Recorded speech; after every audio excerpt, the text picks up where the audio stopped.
তো ফ্রেন্ড, আজকে কিন্তু আমি সুজির পোলাও রান্না করেছি। জানো, আগে আমি প্রায়ই রান্না করতাম, খেতেও খুব ভালোবাসতাম।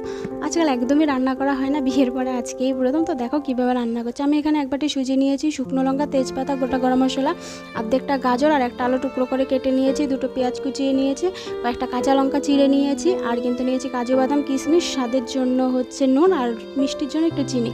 দেখো, তেল নিয়ে নিয়েছি, সাদা তেল হাফ বাটি।